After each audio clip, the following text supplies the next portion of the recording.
God said, this is your time to not only step on his neck, but let him know, just like the title say, now what? Because my Father said that I'm still worthy. Because my Father said that I'm still good enough. Because my Father said, it's not about what you say, it's not about what other people say, it's not about, even about what other people think, but it's about what God has to say.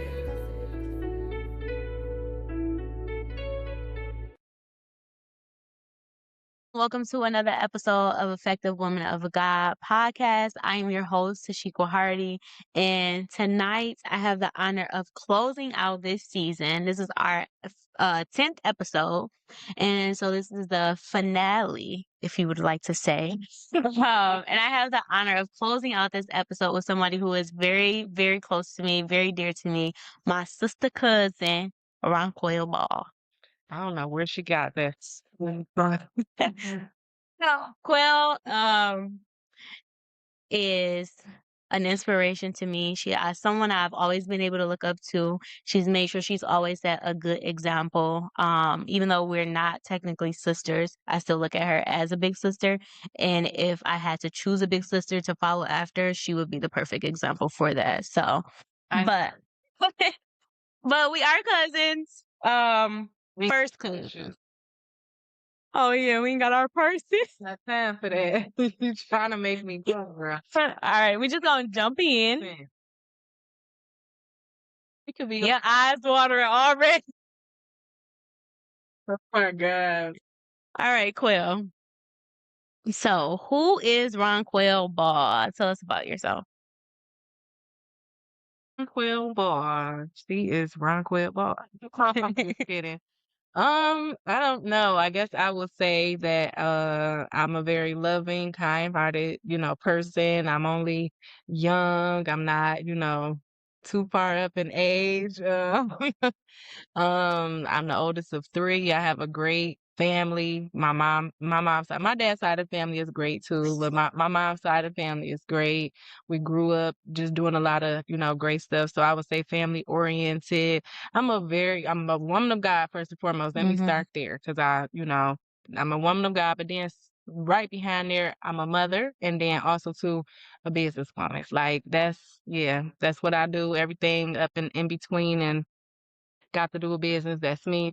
But other than that, I mean, I'm just me. I'm just Quill is the person that works 10 jobs in a fact. You know how like you got that one person that always got a new thing that they doing? That's Quill. She didn't say an R, but she is an author. Okay. no, I was just going by, okay, so if you want to look at the titles, I guess you would say I am an author. I've already published my first book by the name of Desperation of Faith, and I'm getting started on my second book now to be published.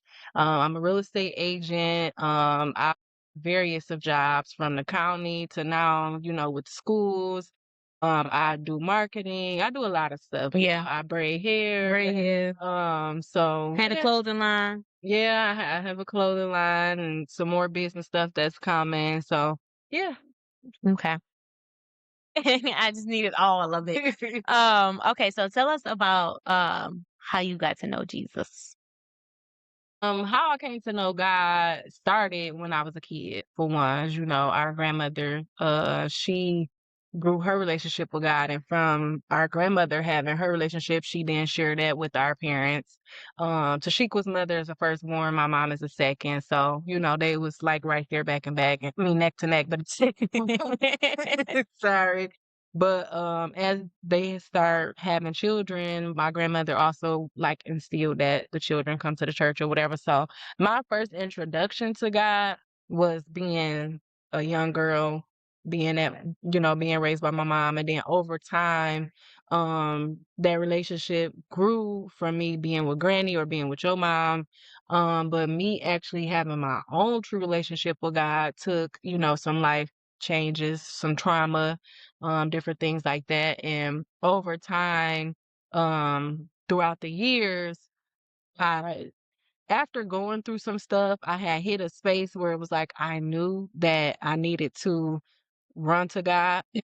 So just being 100%, transparent at that particular time, I had went through some trauma and I was looking to be healed.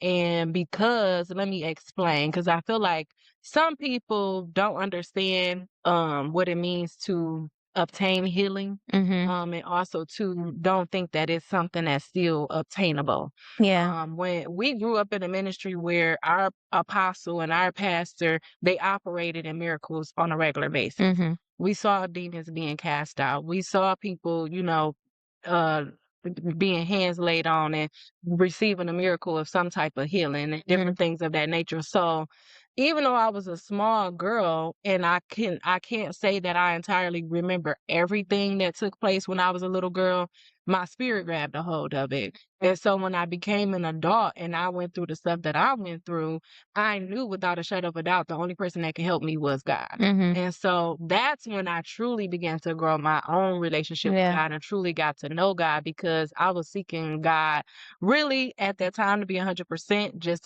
to get healed. Mm-hmm. But because of that, grew the understanding of who God was, helped me to know his characteristics and who he was.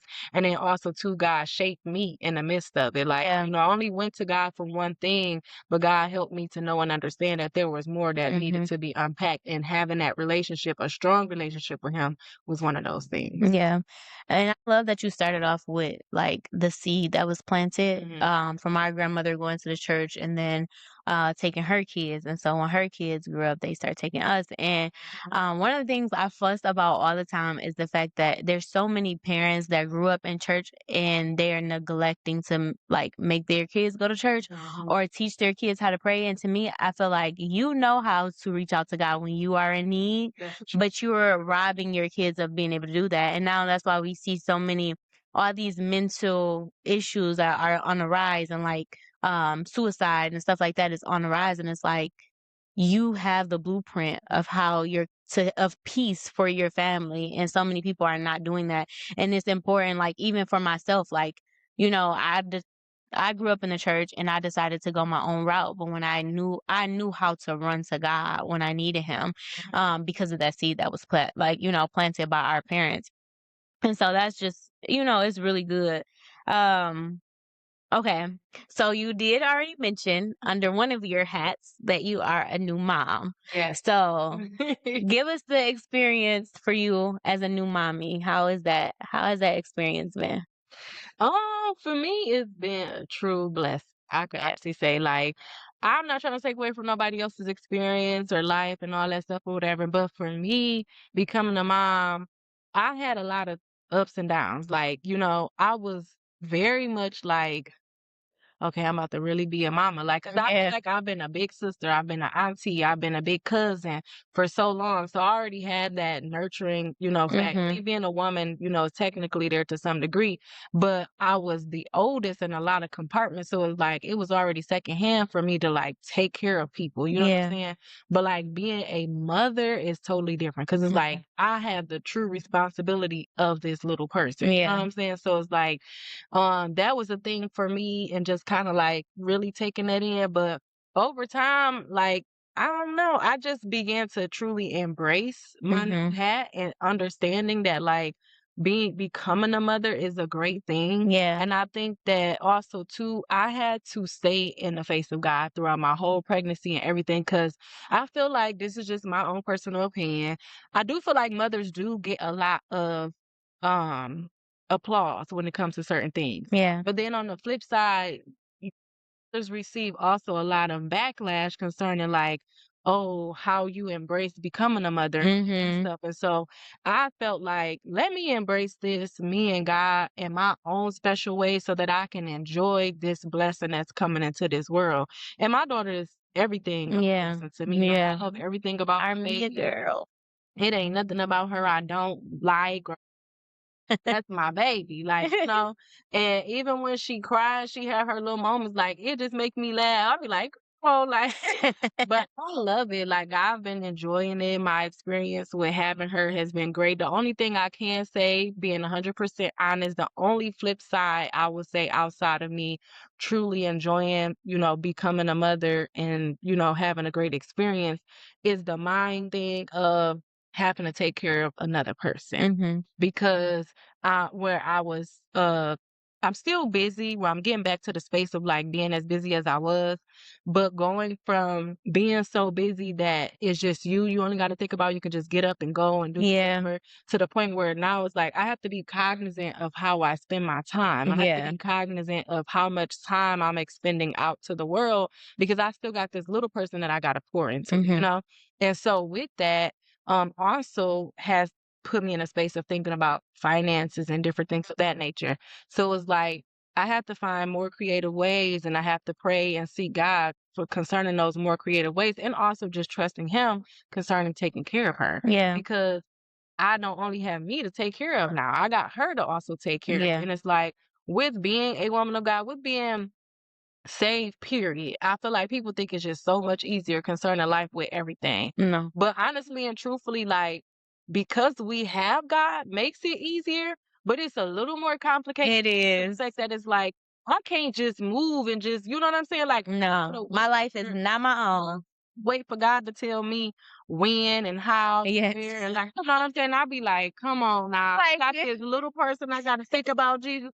I have to be waiting on, like, I'm waiting on the answer for the prayer, Lord. I'm like, I can come through. It ain't just me no more. Right. But in that process, is just helping me more with trusting Him. You know what Yeah. I'm saying? So, I would say that's the only other, like, you know, kind of like not necessarily negative, but like flip side of like really enjoying and embracing and just having this great experience of my daughter. That's the other flip side, is just having to trust God more and be in that space of dying to my flesh. Like, okay, girl, don't try to do it yourself. Yeah. And I think because I bumped my head so many times before getting in this space and doing things without God, it taught me, like, you need the leading of God. Yeah. You don't got no choice but to wait for His answer. So when it comes to a lot of making life decisions and different things like that, and especially concerning my baby, I wait for God's I wait for God to speak, you know. And it's just a challenge because being an independent woman, being somebody that has taken care of myself for a long time, being the oldest, helping take care of other people, different things like that, it's like the roles has changed. Yeah. God is teaching me to be dependent on Him, but I got to depend on Him not only for me, but also now for my baby. Yeah. So that's the only challenge I would say that, you know, has been a thing for me. But everything else, I love my baby. Yeah. And Mia is so and Mia is such a good baby too, though. So it's like she's so cute and she's so but she is a good baby too, and she's just always just full of life. Like and always she's just a happy baby. But I think God also puts us in situations, like I think the thing that you may struggle with the most is the thing that God will be like, okay, I'm gonna put you in this tight situation so that like what I need to die will die. Like, because like you said, you've been the oldest, like you've already been this leader in so many like different roles of life. So sometimes it can be hard to be submissive. Like, because you just want to take care of what you need to take care of. And I didn't think that I had this issue. Like, and I was like, oh my God, this is actually kind of prideful, because I had realized that like you said, when you've been independent for so long, it's hard to be like, okay, I'm gonna take my hands off of this thing. And you probably think like, because you've been submissive and you laid down stuff in other areas, that you're doing to go okay. But the last couple months of 2025, when I was like having to be dependent on people to get to and from work, and like figuring out how the blessing was gonna come and how God was gonna provide, and I was just like, when I would have like just this feeling of my heart breaking or falling in my stomach because I had to ask somebody to help me, I was like, okay, this is a mess. This is sad. Why am I like this? Like, and God had to deal with me like, you know, like, I'm teaching you how to depend on me, because it's going to help you now, but it's also going to help you in marriage. Like, because as women, we have to trust the leading of our husbands. And it's just like, I was just ready to go figure out my own thing. Like, Lord, and a couple times I tried and it just was like, it never worked. And I just thank God that it didn't work, because really what we don't realize too, which I'm gonna try not to be preaching, but we strip God from his glory when we try to do our own thing. Like if things would have happened how I wanted them to happen when I wanted it to happen, like it wouldn't have been a testimony, because it would just been like, oh, you just went and you just solved the problem. Right. But because God let things fall, like let things fail, now I have a testimony of how God actually showed up. Exactly. Like, exactly. And it made me think about, okay, this is my last thing, but it made me think about, because I remember we were at Bible study, and Gabe was teaching, and he was talking about Moses, and when Moses was supposed to speak to the rock, but he struck it. And so because of that, he wasn't able to go in the promised land. And Gabe was like, he questioned, like, dang, God, that's kind of harsh. Like, after all this stuff he did, and because of this one thing, like, the water still came out, and I had the same question, but then Gabe broke it down, and he was like, this was a new group of people. The older people had died off, and this was like the younger generation that was coming up, and it was important for God to show them like who he was and for his glory to be put on display. And he didn't want to be harsh with them. He didn't want to seem like this angry God, He wanted to meet their need in a different way. So speaking to it was how God wanted to get the glory, and Moses took that from God in that moment. And I'm like, oh dang. I ain't think about it like that. Yeah. But so he had to suffer the consequences. And so, we really have to make sure that we allow God to get the glory. Yeah. But I want to just okay, go ahead, girl, go ahead. Because I was gonna say one thing that God really always dealt with me about concerning that, like the core of that also too was for them to learn God's character, but outside of that, also too for them to know the power and authority that they have within God. And because God wanted them to know and understand that you can speak. Yes, you speak it in my name, it'll be done. Yeah, but because he did what he did, not only took the glory, but he took away the evidence for them to see. Yeah, I can speak a thing as long as it's within God's will. Yeah, it'll be done. Girl, that's good. I almost want to do a little shout. Okay, every time that story come up, that's what comes. Yeah, yeah. So when you were saying that, I'm like, what you were saying was very good too. But every time, and I think that just was the revelation God gave to me out of that authority that you have. To you, yeah. So yeah. I just wanted to say that before you. We finna be turning this to Bible study. They finna come for something else. Somebody gonna get blessed. Okay, so all right, so now we're gonna jump into it. So, you were celibate for 7 years. 7 years. A long time. And then you weren't. How has that shown up in your singleness with God this time around? Well, okay, so to just kind of help and give people like understanding of like the history and where I am, well, where I was, because I am currently celibate, just not hasn't been 7 years. So, but hence the baby. But so previously, when I was celibate for those 7 years, I had just came to God. I was desperate to grow relationship to some degree because I was trying to get healed and all that stuff or whatever. And in the midst of it, I learned the importance of, keeping myself, understanding my body's my temple is a part of what I give as my sacrifice to God, all this other stuff. And so because of that, it was something very important and special to me. Like, okay, this is a part of my worship and understanding whatever my relationship with God. I ain't date nobody or nothing like that. Yeah. You know what I'm saying? What's the hassle? You know what I'm saying? So of course I did it with nothing. It was like, to me, it was like, well, I'm not gonna say it was light work, because when you've been in that space of, I would say to some degree, enjoying something in sin, and then now God is like, okay, let's remove this until it's done in my perfect will. Yeah. It can be hard. Yeah. But for me at that time, I was so desperate for what God had for me. I was just like, okay, whatever.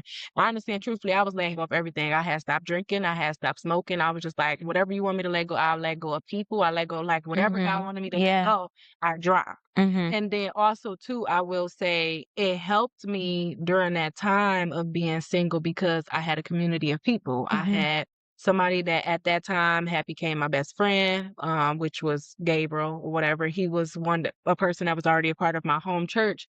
And the difference was this group of people or friends and circle, these people were already in a space of where I was going or were trying to get to that space as well too.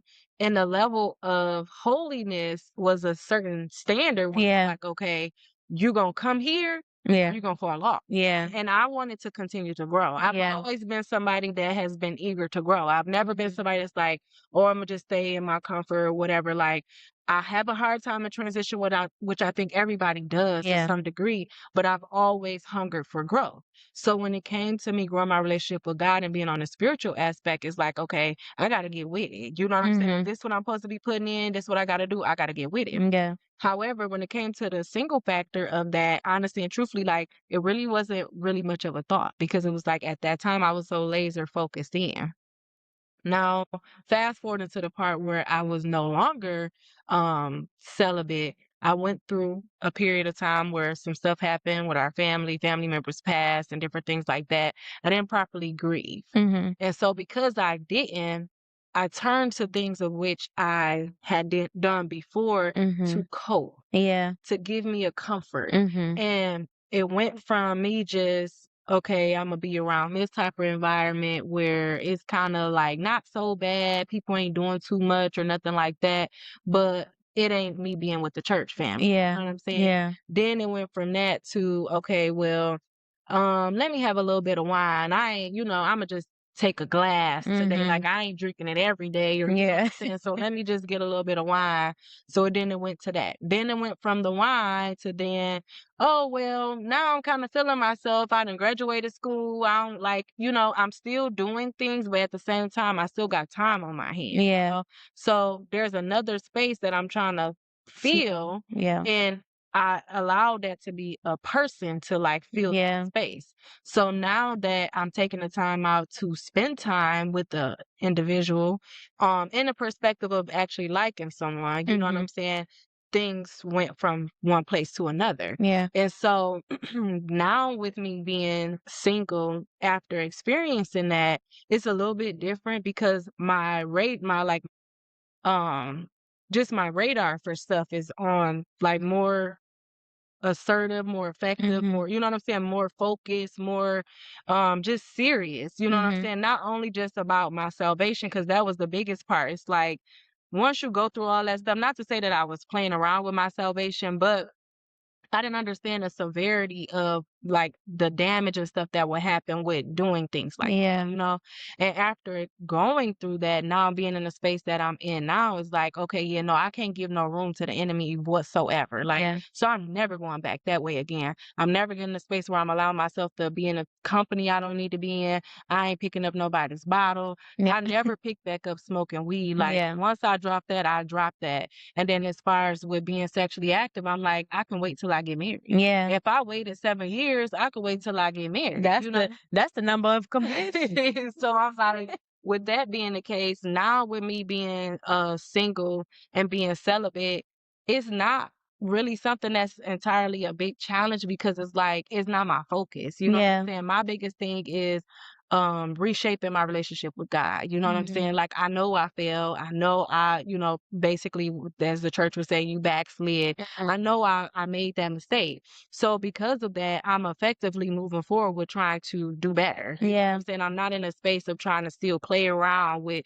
what caused me to fall. And so me being single today just looks like me and God. You know what I mean? There's nothing else to it because I don't have time for nothing else. So I got my baby, of course, but I'm not looking for a man. If a man is looking for me, he gonna have to go through God to get to me. So it's In like, the church. exactly. So it's like outside of that, it's like I'm only focused on my God, my baby, work. That's it. You know what I'm saying? Maybe you say I'm boring being single. I don't know, but I ain't looking for nobody. I hope ain't no. I don't know. They might be looking for me, but go through. Girl, you know they looking for you.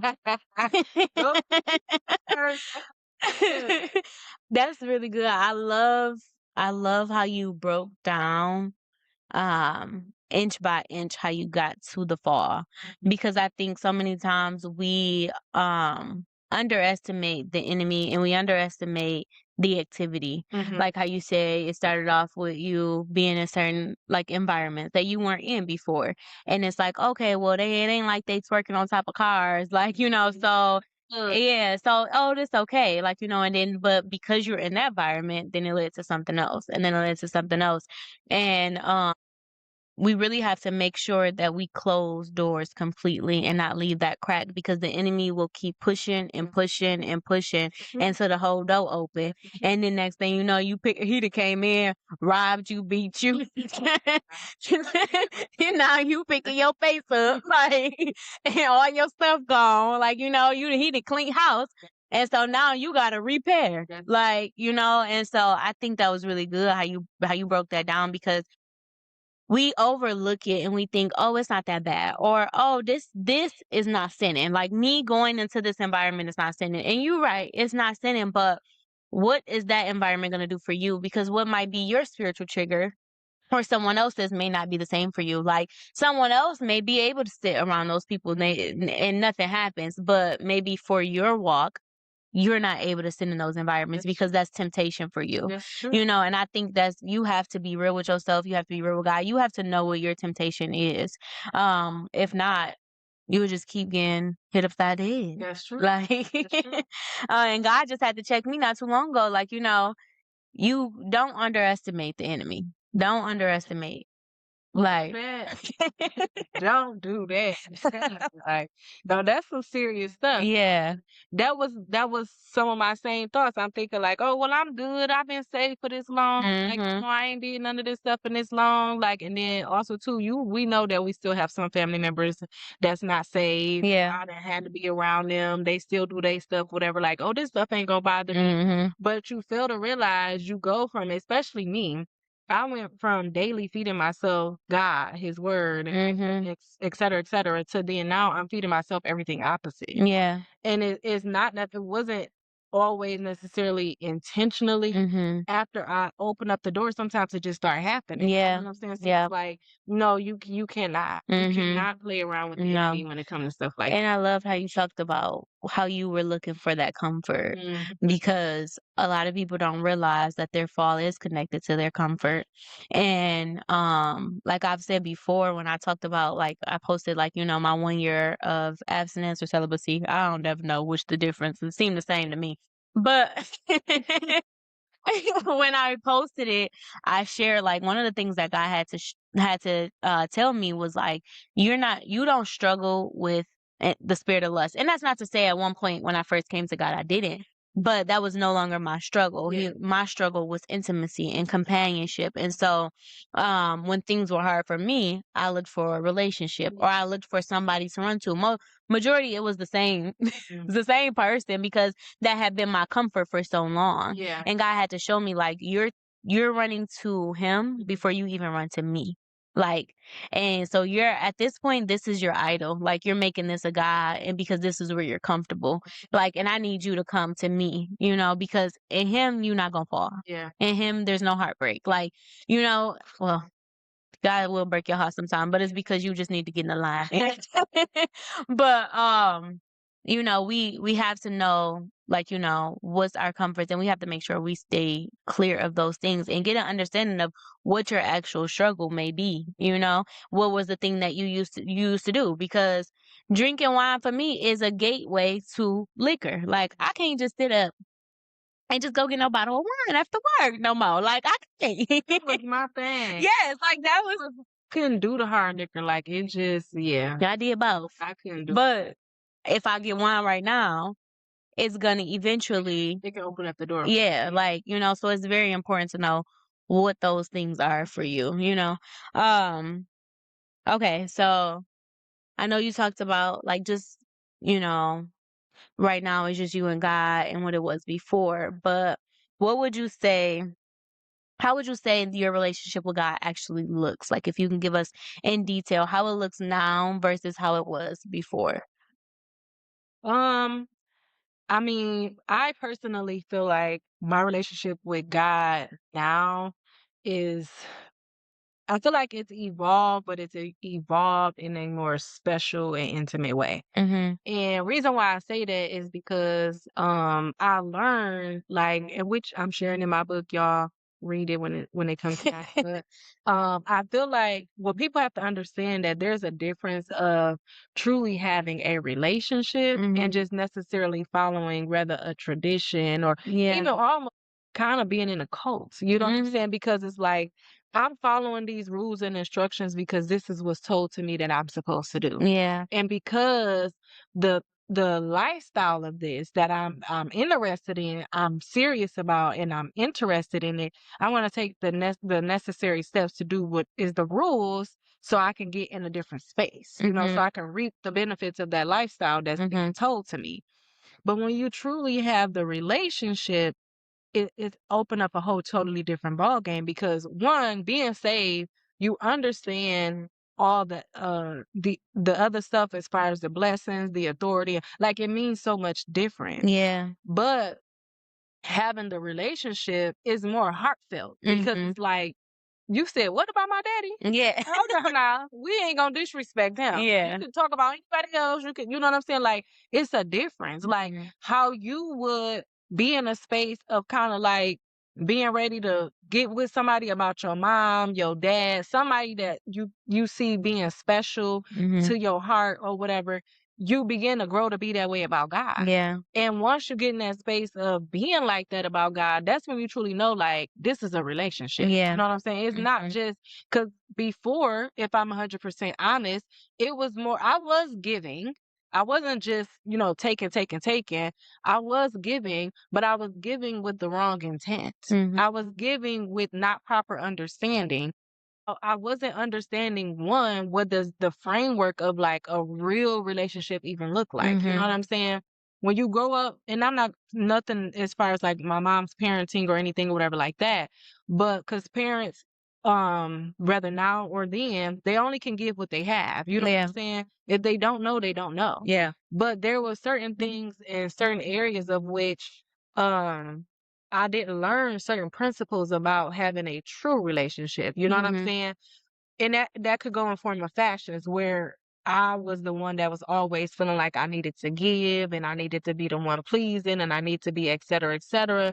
And then on the opposite side, when it comes to also properly understanding how to effectively give yourself and give love where it's a mutual thing, where Yeah. it's not like, oh, I'm just doing this so I can get this back type Mhm. of thing, then you properly understand That like selfless core love. nature of Yeah. having a true relationship. Mhm. And I feel like now with my relationship with God, he's helping that to be reshaped. Like my whole understanding of what it means to be loved and to have love and to Mhm. truly have a relationship, Yeah. the level of intimacy and all that type of stuff, like all of that is shifting. But I feel like it's because God is helping me to evolve into the woman that He's called me to be. And while I'm doing that, I'm learning more about Him while also learning more about myself. Yeah. Where I thought I knew myself them 7 years. You know what Yeah. I'm saying? I had began to learn my body in ways that I had not before and different things like that. So I assumed I knew who I was. Yeah. But then God hits another speed bump and it's like, yeah, no, you Yeah. thought you knew. Like, Yeah. this is where we're going. So Yeah. this is another version of you that you have yet to be introduced to Mhm. and have yet under any understanding of. So for me, I would say my relationship with God right now is very special. It's very unique. It's very much just me really at core trusting him. Like it's Yeah. like me like a kid holding on to his hand is like, Father, you lead me wherever you go. Like I don't have the blueprint. I don't have the full vision. I don't have all the answers. I'm not perfect, but Mhm. I'm trusting you during the process. So Yeah. it's really just like a true partnership. Yeah. Whereas before it was more or less of me just taking on rules and regulations and thinking if I did this, then I can get that. Yeah. Where now it's like, no, we're in this together. Mhm. I'm showing you that I love you. You showing me that you love me. Like Yeah. we're really in this together. So I would say that's the difference for me as to where I am versus where I was. Yeah, and I think a lot of people, so I don't want people to feel a type of way because a lot of people come to God for something. Hmm. And that's like you said, you initially came for healing, but you stayed because God is just so good. And I like how you talked about how you needed to properly understand the relationship.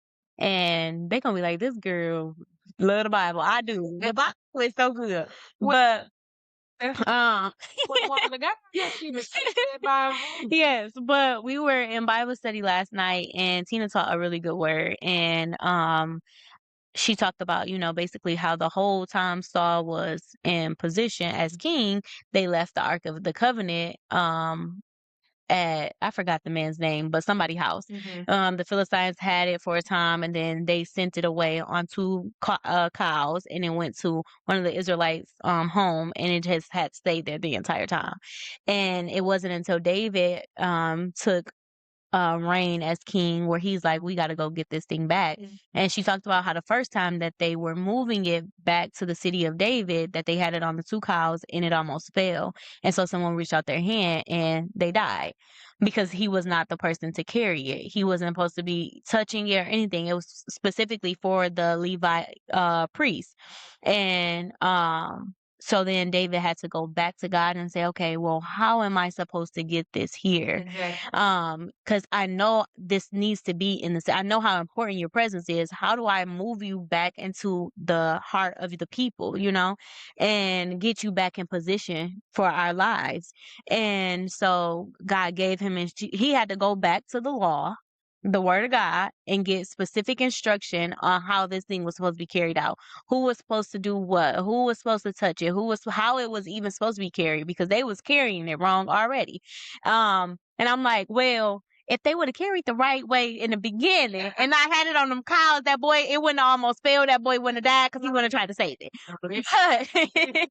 But that's how it is in our relationship with God, like you were touching on. Like sometimes we do have to go back and say, okay, God, well, how do I properly love you? How do I get myself in proper position to be in relationship with you, how you want to be in relationship with me? Because I think sometimes because we're not in true relationship with God, that kind of stunts it stunts our growth in him, and it stunts what he really wants to do in our lives. Like, just imagine the glory that Saul could have actually had if he was centered on God. Like, how long his home, his lineage of people would have stayed there. But because he didn't get in proper alignment, God is like, okay, I got to raise somebody else up. And now this name is going to reign because David was after God's heart. Like, he was a man after God's own heart. And I think we just have to keep that in mind. Like, a lot of people say, oh, we don't have a manual, it's this, you just going, like, no, you do have a manual.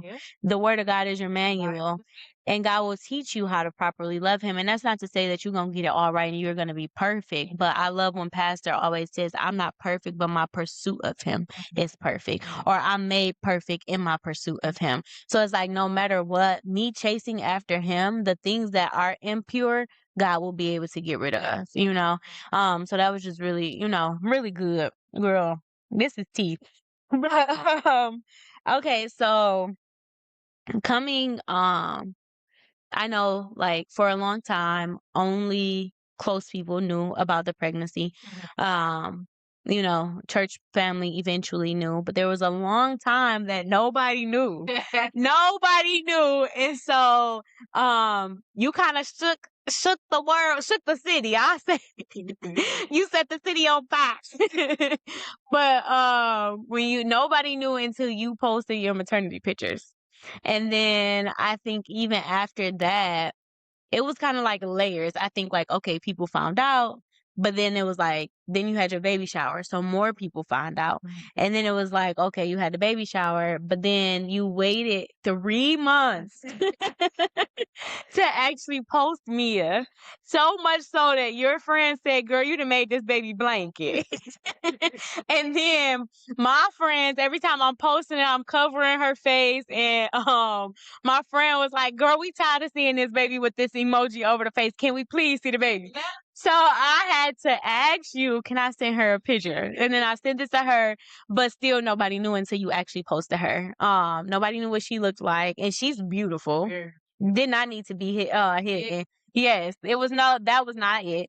But so it was like stages of you revealing this. So through this journey of like, people finding out and knowing who you are, knowing that you are a woman of God, what negativity would you say that you faced, and how did you overcome that? I think for me, like I said, was just my mental state. You know, having to constantly, as the word says, renew my mind. Mm. I had to constantly, like I said before, stay in the presence of God. I experienced so much stuff as far as what could have been negative. And I think early on, seeing how things could have went or where people wanted my pregnancy and all that stuff to go, I immediately grabbed a hold of God. I grabbed a hold of God from the moment that I found out I was pregnant. Yeah. Because I'm like, Lord, you about to have to shake up us. Oh, but yeah, once I found out that I was pregnant, I had my moment. I waited for a little while, and then I broke down.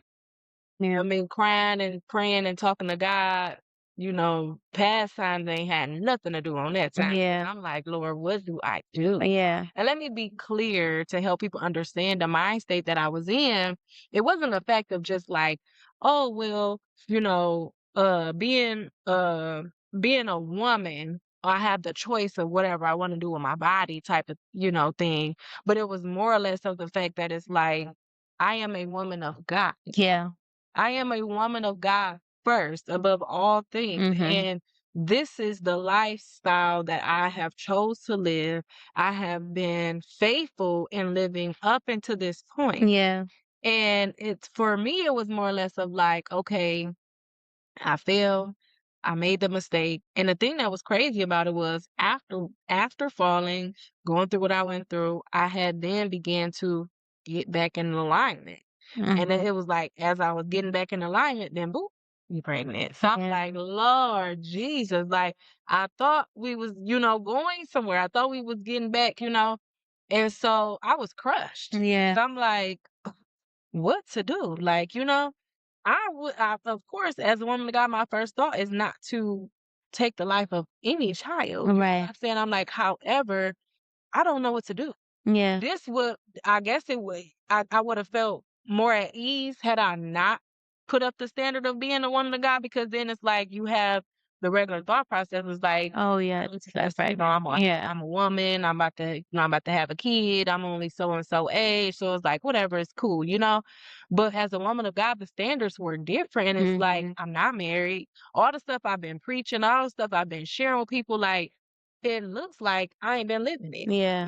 When in reality, it was a moment of, you know what I'm saying? Yeah. Like from there forward, boom, everything hit the fan. So Yeah. it's like for me, it was like, okay, God, how do I handle this? Of Mhm. course, I'm in a space of being accountable for my actions.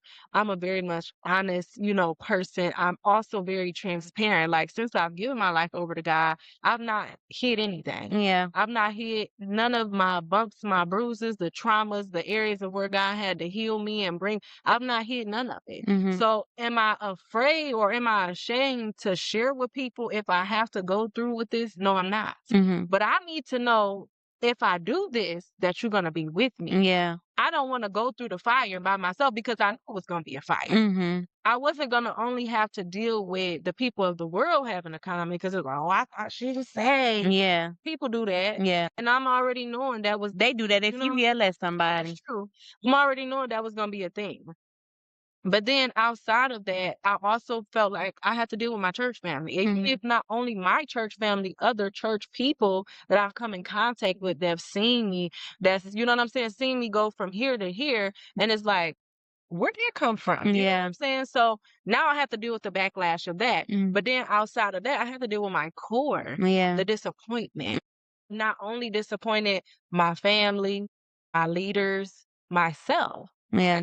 You know what I'm saying? So it's like, Lord, help me how to deal with all of this. You Yeah. know what I'm saying? So it's like my mental state was the biggest thing because it's like, okay, I'm going forward in this, and I know that this is what, God is saying for me to do. God has assured me that he has my back. I done cried about it. I done laid it all out on the altar, and now I'm gonna go forward. My situation as far as my child's father wasn't the best at that moment, so it was like that was also a thing, you know what I'm saying? So it's like I got a battle with having the world on my shoulders, with me stepping into what should be considered as a beautiful moment, a beautiful time. Mhm. But because of how things are being done, I have to deal with the backlash from the world and, from other spaces. And then on top of that, I'm not even in the best space with the person that I'm having a child with. You know what I'm saying? So it's like all of that weights at once. Mhm. But I was cognizant of enough for one to know, like, once I took that time and I prayed and I laid it at the feet of God and he let me know, I got your back, don't worry about it. Wasn't nothing else you could tell me. Yeah. I got up from that day forward and I moved forward. Every day was still a challenge, Mhm. but because I stayed in his face, I had peace. Yeah. And a lot of people said during my time of being pregnant, like face wise and all, like I looked it good. They Yeah. like you handled your pregnancy well. I said this is nothing but God. Yeah. Because mentally I was always on the battle, always on the battle. I had to constantly like tell myself not to be stressed or worried about one, the thoughts and opinions of other people. Because all of what I said, that's what that was. Yeah. The thoughts and opinions of other people. Mhm. But because when you become a man or woman of God, you're put under a light. Yeah. You're put under a And on a pedestal. yeah, the light for one is being shined through you. So with that being the case, there's a light being shined on you. Yeah. So now I'm in a space where it's like all of this is happening. But at the end of the day, I continue to just press forward and, hold on to the hand of God, and God blessed me through it. He loved me through it. That was the biggest part for me. Like God loved me still today and he still loved me. But through my time of being pregnant, that was the most I felt like the love of God was just Mhm. on me in every way, every shape, like it was just there. But still daily, I was challenged with my mental state. And I just had to keep telling myself, like, don't worry about it.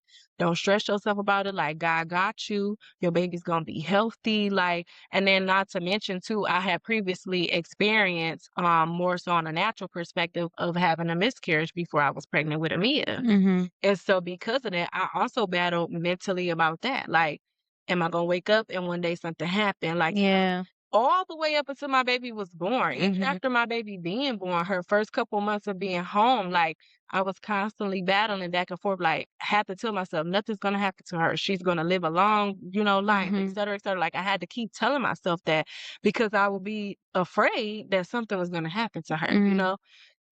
And I also too understanding the proper characteristics of God, but then also understanding God would not allow anything to happen to her because I felt like, maybe would the enemy try something or what I'm saying? Just it was just so many different things. My mind went to so many different places. So I would say that was the biggest challenge for me is just redirecting my mental state every day. Yeah.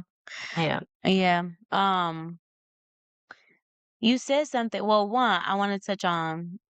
You talked about how, you felt God's love the most, like you've never felt it before. And a lot of people would think that that would be the moment where God would turn his back on you. Absolutely. But that's the moment when you run to God, he's ready. Like he's like, "Okay, we moving now. Like I'm gonna love on you how you need to be loved." And so touch on that. Like what did that look like? What if you could just give us practical or like just take us through that experience real quick.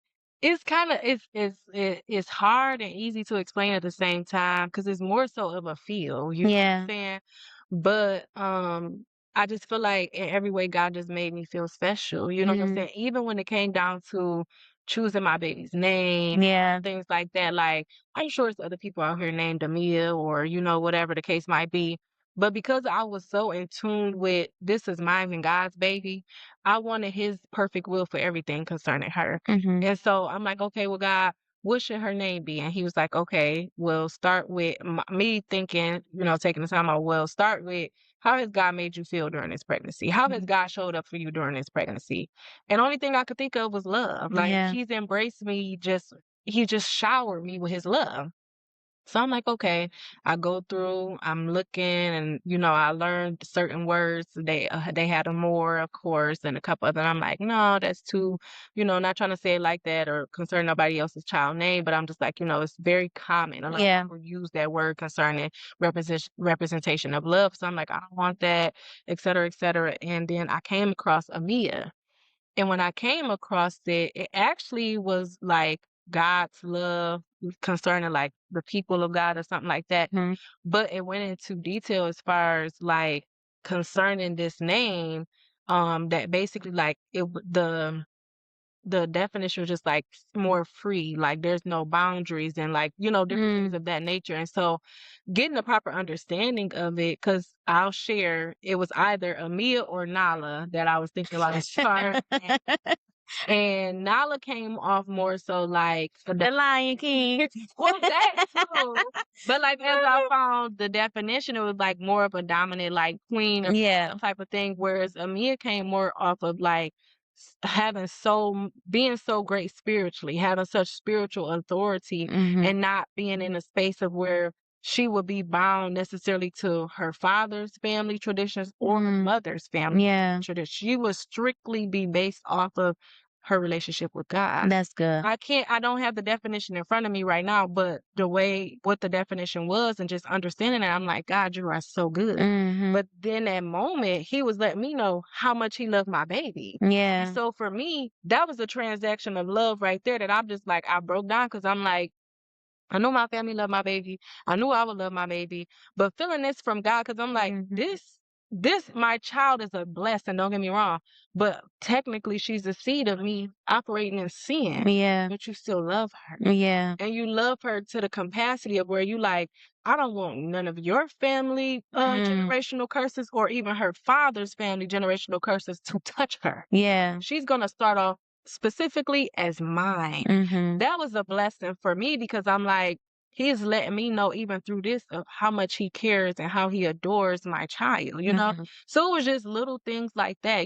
God took care of me throughout the whole time. Like God always taking care of me, but it was just little special things that God was just showing up for me and letting me know, like, I'm right there for you. I love you. Like, Yeah. you don't have to worry. You messed up. Yeah, okay, but I'm still here for you. Like, it was a lot of different things. And then, I mean, not to mention I had got my Cadillac and stuff or whatever during that time. That was a big blessing for me. Somebody else may see it as a material thing. It is material. But I was caught in a situation where I'm pregnant, life is changing, and I had a Jeep that now the engine is messed up. I need a new vehicle. God put me in a Brand new luxury. it was brand new, 2024 at the time. You know what I'm saying? I didn't have no sweat. The day God told me to go, the person had me to talk to, there was no stress to it. And even still in the midst of that, God using me to be a blessing to somebody else just in my testimony. The guy that I was talking to, I'm sharing with him about from the moment I walked in, like, just do your part, do what you're supposed to do. God gonna work out the rest. With me doing that, it blessed him. And he's like, oh my God, the moment you came in here, all you've been talking about is God and how you knew he was going to work this out for you and da-da-da, this, that, and the third. He was like, it's like, I just seen God move for you just like in a matter of seconds. Like, it was a tremendous blessing to him. Yeah. So to see how God was working through me and even blessing me during my time of where technically the world would have wanted me to be in pain, wanted me to be in shame, wanted me to be somewhere tucking my tail, hiding. God was steady glowing on me. You know what I'm saying? And so it was just he was showing up for me in a different type of way. And I'm like, okay, Lord. I love that. That's what I wanted you to touch on was Mia's name, because I remember when you called me and you told me like this is what I'm going with, and you told me like the definition, and it was based on like what you were feeling during your pregnancy and stuff like that, and just how detailed and intimate God will be with you. Like when you seek him, you will find him. Like you will truly, truly find him, and you will find God to be something that you could not even imagine. Like, and so that's what I wanted you to touch on. But also, how you broke down how God loved her and how she has her own identity in God. She will be in the will of God, you know. And I know I said it before, but you had already set that precedent, like God is her father. And anything concerning her, like you go to God about, like you pray. If you're like, she will have the same father that I have. Like you wasn't, and that's not to say anything regarding like her father or anything, but it was like regardless of what's happening, she has a father, like, you know, and God is gonna take care of her. And you know, we laugh because even when it came to you picking her godmom, you're like, I gotta pray about this. And you're like, I don't know, like I'm okay with sharing her with God, but I don't know about sharing her with nobody else. But even in that, God was in, like, God was in that detail, so much detail that he's like, I know the exact person I want to be partnered with you, with guiding her life and making sure she stays in the will of God. And it's just like, that's how intimate God is. Like, that's how much he cares about us. And like you said, even though, yeah, I did fall, but God is like, but you're still mine. And not only am I going to take care of you, but I'm going to take care of your child, and I'm going to love her because she's mine. And so, you know,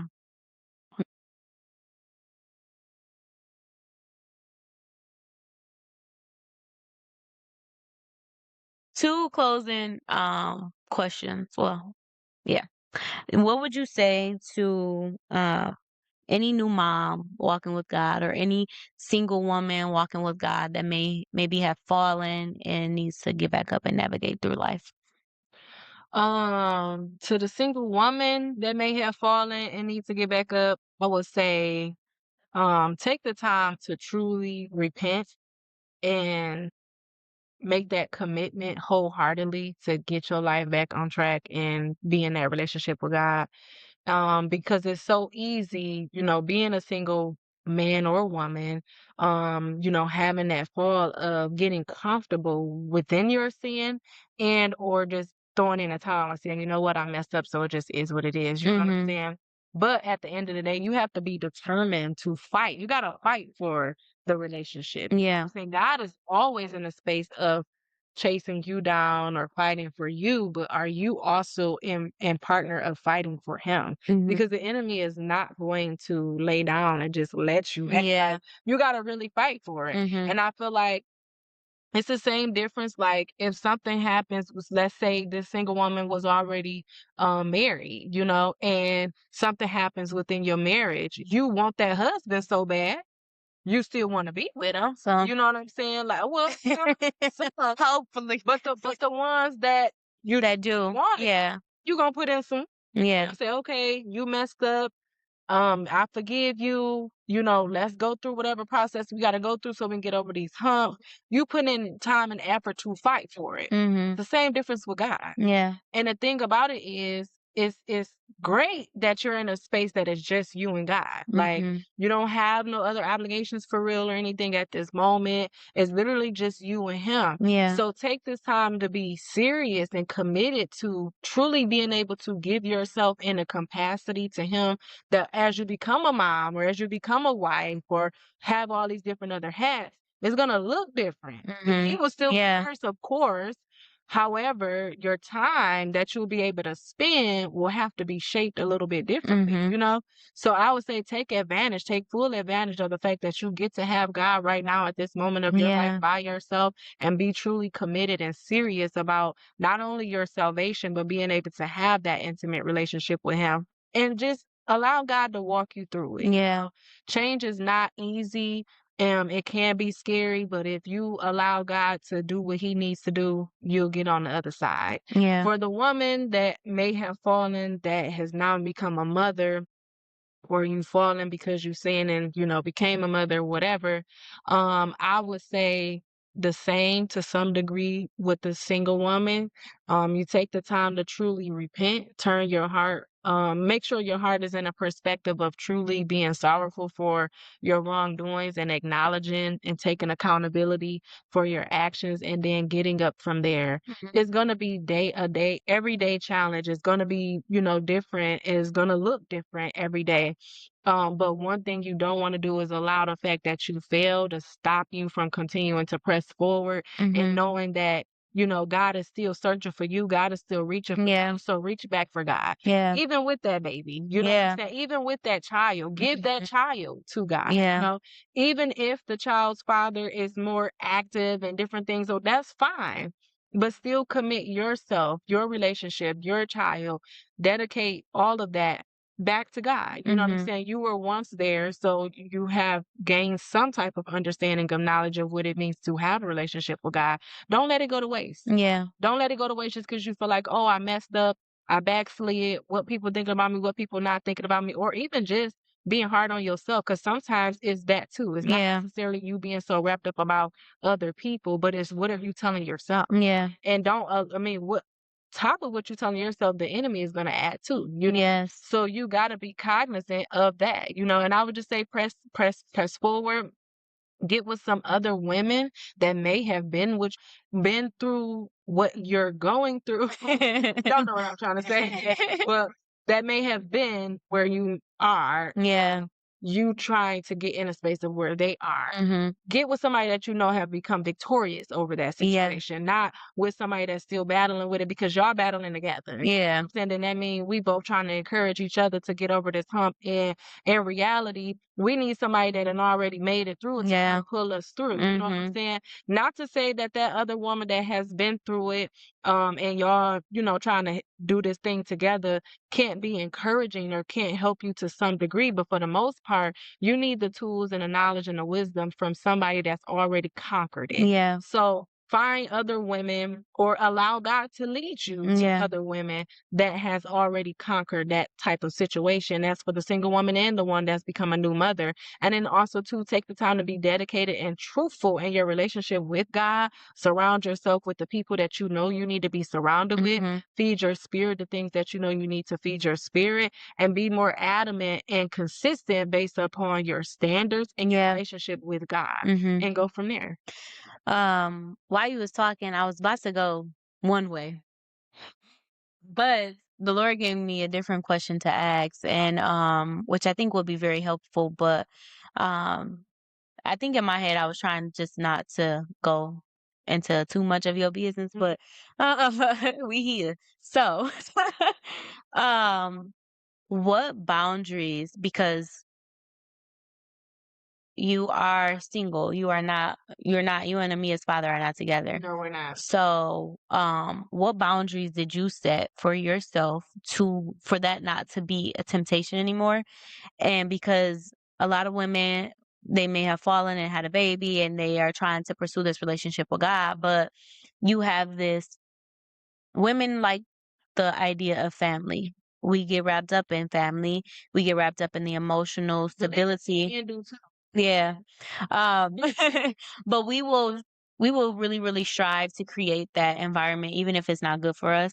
Which, yeah, like you said, it could go both ways. But just from a woman's standpoint, what boundaries did you set for yourself? Because growing up, every woman knows, I want to be married. I want to have a family. Like, this is honestly what we're created to do. Like, and so what boundaries did you set for yourself to be able to not that let it be a temptation, and to keep pressing towards the mark of your relationship with God without continuously falling in that area, or even getting wrapped up on just wanting that family for your daughter in a specific way? Well, to be 100%, I wasn't necessarily tempted as far as the family thing, because my mind was already set. My mind was already that, yes, this is her biological father, and I take nothing from him. So far, I can't say, since she's been born, he's done great. We all can grow in some areas, but he's been great so far. Girl, I don't have no complaints. well, thank you. This time. He'll appreciate that. Yeah, he's grown. He's grown. I can't say that. During the pregnancy, it was different, but since We did not need that. things has been different. But my mind state since the moment that I learned that I was pregnant. And because, like I said, you got to remember, before I got pregnant, I already had made the shift. I already knew, like, I need to get back on track. I need to do what, God is saying for me to do. I need to get back to that space where it's me and God. So my mind was already shifting a space of let's get focused. Yeah.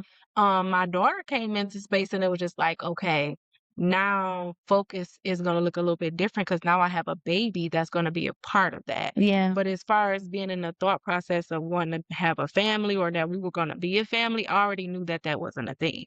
So I'm not going to say that the enemy didn't try to play with that. Yeah. But in reality, in the back of my mind, I repeated, girl, this not your man. Yeah.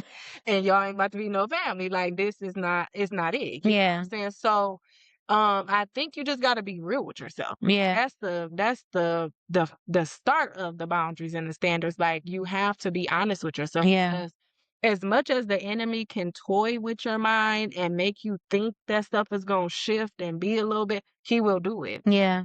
And depending on the type of man that you're dealing with, he will play with that as well too. Yeah. So you have to stand firm on knowing exactly what you already know. Yeah. The truth. Yeah. This man is not for me. We've learned that during the process of us just doing what we were doing. And now that the child is here, that hasn't changed. You know what I'm saying? What God told me from the beginning about mine and this man's relationship, God didn't change his mind. Yeah. He didn't change his mind. Right. So with that being the case, that's what I had to stand on. And with me standing on that and understanding and knowing that he was not my husband, that was not going to change. The family dynamics of like being together and having a meal was never going to happen. Co-parenting, that's different. You know what I'm saying? Now, what boundaries and standards have I set concerning that has evolved over time. Yeah. Because with me being a new mom, I didn't really know what to expect. What do I say something about? What I don't say nothing about? What do I accept? What do I not accept? Like, I didn't really know.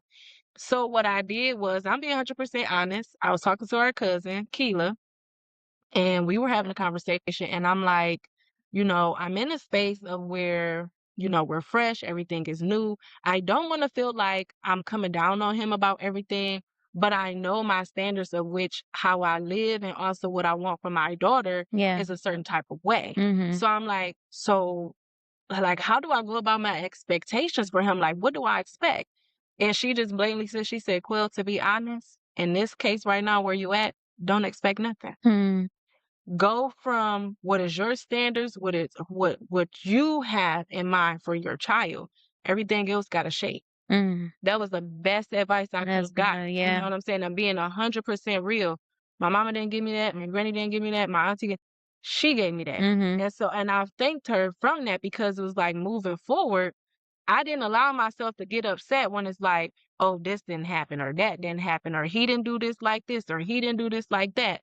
It's just like, okay, he's showing me the type of father or the type of man that he can be for my child. My standards is X, Y, and Z. And even though if he may be or may not be showing what my standards are for my child, I can draw the line at some things and say, this is what I will not accept. Yeah. You got to come correct in this area or just don't step at all. Yeah. And in some spaces, it was light enough where it's like, okay. Yeah. You know what I'm saying? This is what he can do. It's not more or less of the fact of just that he's not trying to, be at the standards of which I want for my baby. But so far, him being a father and being a man that he is, he's learned how to be, exactly the father that he is and show up in the way that he's shown up. And I think with that, we have to learn and understand that oftentimes it's not necessarily the fact that a person doesn't want to be a certain type of way or et cetera, but it may be all of what they know. Yeah. And so because of that, I'm not about to come down on you because I'm like, oh, well, you ain't, this, that. Yeah. Maybe he's never seen that. Maybe he's never had a household to see a family be a certain type of way. Yeah. And so it's like, I can't be mad at you and be throwing fits because you don't know something that you don't know. Yeah. I may not know everything or whatever entirely, but I'm being led by God. So because of that, I'm getting certain type of wisdom, insight spiritually and all that that this next person may not be getting. Yeah. They don't have the relationship. You know what I'm saying? So because of that, what I do now is just constantly seek God. What do I stay adamant and stern about? And what areas can I be like, okay, I'm not gonna stress myself about Yeah. it, you know what I'm saying? So just to be 100% frank and be a little bit more transparent, I'll say, for instance, one of the things that I've been adamant and stern about concerning my daughter is environments. Mm-hmm. With him, his family's very family oriented. So I don't have a problem like when she goes and spends time with them. Most of the time it's just, his family, the other kids and stuff, whatever like that. And it's a comfortable and more in a safe, type of environment for a kid. You know what I'm saying? It's not no activity where it's, oh, we drinking, we partying, we turning up, we doing, like, it's not nothing like that. So I don't have to worry about anything like that. So that's a space or area that I am very adamant in concerning her growing, but I don't have to be worried about nothing concerning that with her being with him. Yeah. Now, on the flip side, where I'm learning as a new mom, and God helped me to understand I could be a little more lax in, is when she might fall off the bed. I knew you was fun. I did. So to be 100% honest, I was like, okay, my baby fall, I'm freaking out because I'm like, this my baby, Yeah. I don't want her to fall, scuffle, like none of that. But that's me. I'm her mommy. You know what I'm saying? So I'm gonna do everything to make sure my baby don't fall. Whereas where she done stayed with her dad or she done Her auntie, her granny, fell off the bed. everybody got. And so I'm like tripping out. I'm not gonna lie. The first time she fell off the bed, she was with her daddy. I was like going crazy. I'm going crazy. Yeah. But once it started happening with us, God had showed me like this is something you just gotta sit back. First and foremost, kids fall. Yeah. It's gonna happen. Yeah. You know what I'm saying? It's a part You of don't growing. have to, wreck your brain about your baby falling. Yeah. He's not gonna just purposely Let this baby fall. you know what I'm saying? It's something that happens, So with that, that's an area where it's like when she's with him, you know what I'm saying? Like, okay, whatever. If he called me and we talk and he like, yeah, she fell out the bed, whatever. I'm like, okay, I'm not gonna blow a fuse and go crazy because she fell out the bed. Yeah. I understand and I know that's not something that happened intentionally. That's something during their time of spending together. That She might have just flipped over and fell out the bed, versus the environment part. You can't call me and tell me that's not over and y'all drinking and y'all smoking and y'all, you know what I'm saying? That's unacceptable. I'm not having it. Yeah. So those are two different, factors. And honestly and truthfully, I don't think that that's something that he would do anyway. But just to give an example. Yeah. So when it comes to setting your boundaries and standards, for me, like I said, I just seek God. And I have those certain ones where it's like, well, we were talking about as far as the temptation and stuff or whatever. Like I said before, when it came to that, really for me, it wasn't a whole big thing because my mind was already set like this is not my person, and I know that. And I always have wholeheartedly kept in mind that when I get married, my husband will be what he'll be for me, and he'll be what he's supposed to be as far as for my daughter. Yeah. And that's something that I've wholeheartedly like held on to with my relationship with God. Like I trust God to bring the right man in, not only for me, but also for my daughter. Yeah. But as far as my child's father is like, we passed that part. You know what I'm saying? Like we at the part now where we're not trying to keep we parents. Yeah. And I say people ain't still like me now. I ain't gonna I'm just saying we have the understanding where we are now that it's not a thing. You know what I'm saying? He live his life, he do what he do. I don't bother him. You know what I'm saying? And same thing, vice versa with me. Now, I'm not gonna lie and say it ain't never been a time where we might have flirted here and there or whatever, but it's very much innocent. Like it's not on like, and I don't even play around with it on no trying to be, but just being 100% transparent. Like in the beginning, it was a thing, where he might have flirted or I, but then I'll quickly like, boy, we ain't doing that. Yeah.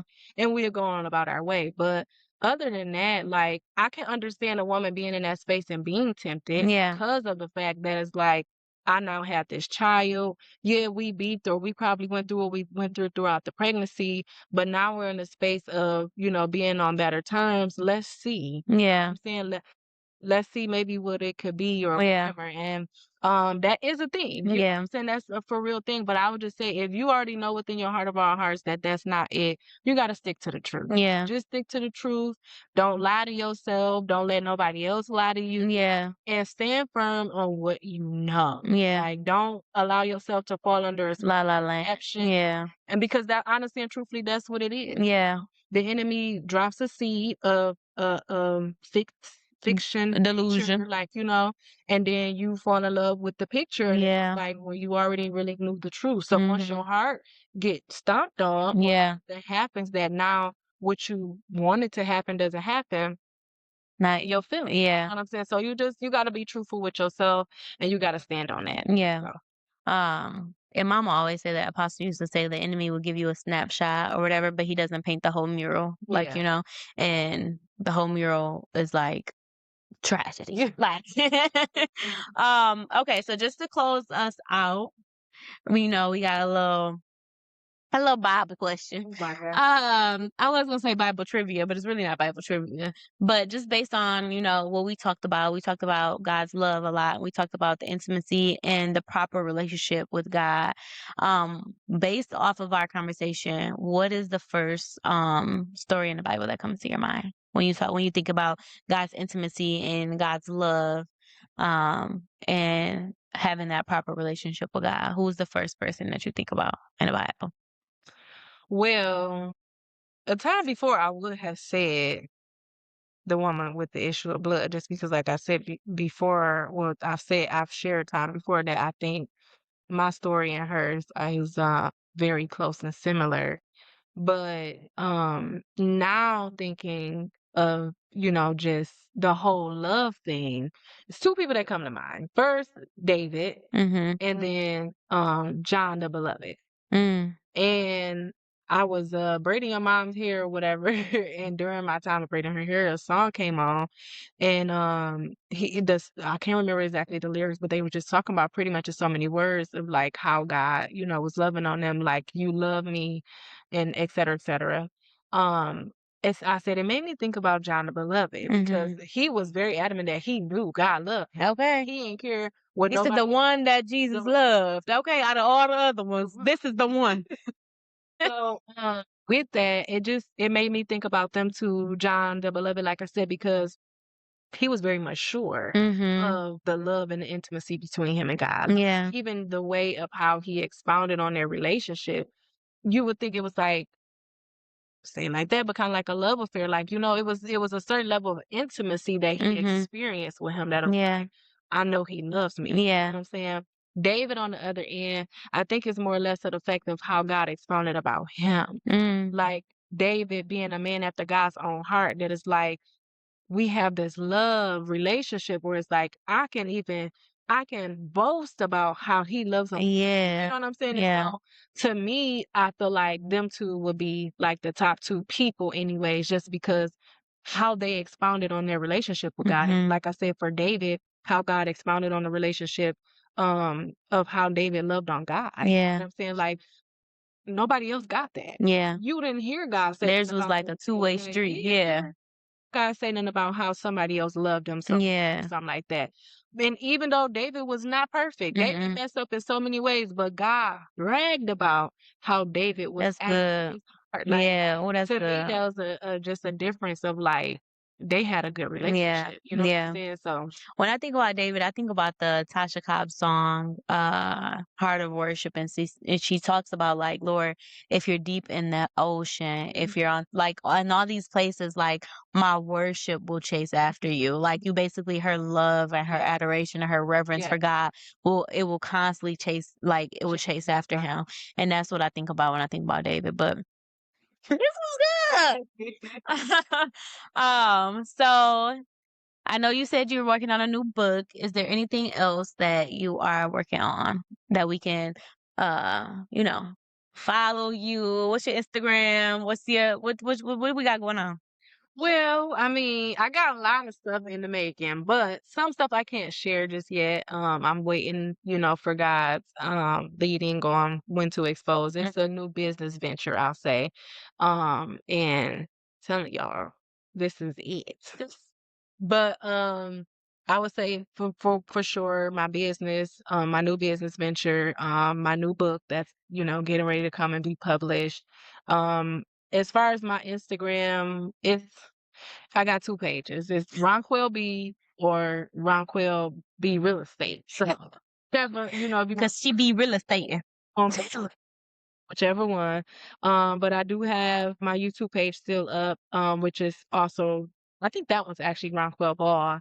But it has various of my my Bible studies and with the couple I think it's like 4 videos of me starting my podcast or whatever. So it's technically, maybe a few months. It's close to being a year old. It ain't a year yet, but it's some Bible studies and stuff or whatever that I have on there. Other than that, right now, really, I've just been taking the time to reshape this relationship between me and God. So, And you're starting you're starting your podcast back up. well, I am getting back started with my podcast. So that'll be coming out soon. yeah, Healthy Conversations. and actually, February, you'll see us again. We'll be doing the first episode and recording of my episode for got lost track of which my podcast name is Healthy Conversations. I launched it a year ago now, and it's been great. The topics and stuff that we touched on was being single and whole. And I took a pause, which that was what God wanted me to do, becoming a new mom and all that stuff. So, I sat down, but Healthy Conversations is back up and running. So y'all can be looking out for that. Other than that, right now, I'm just, I'm chilling as far as the spiritual aspect. Of course, God is constantly still using me and, doing things, but I'm being obedient to what he wants me to do at this moment and being strategic with what I put my hands to. So in due time, y'all will see. But for the most part, y'all can check me on social media at Ronquel B, whether on Instagram, Facebook, all that good little stuff, even on TikTok. I ain't hip on the TikTok, y'all. I'm on there. And as far as real estate goes or whatever, I'm still If you need a doing house, that too. I don't do a whole lot of that, but I'm still always working. So know that. But yeah, other than that, that's pretty much it. All right. Well, thank you for coming on the podcast and closing out the season. Just stay tuned. We'll be coming back for season 2. We'll have some new stuff. We're just gonna keep growing, keep adding, but comment on this video, like it, give us your subscription, and yeah, support young women. God has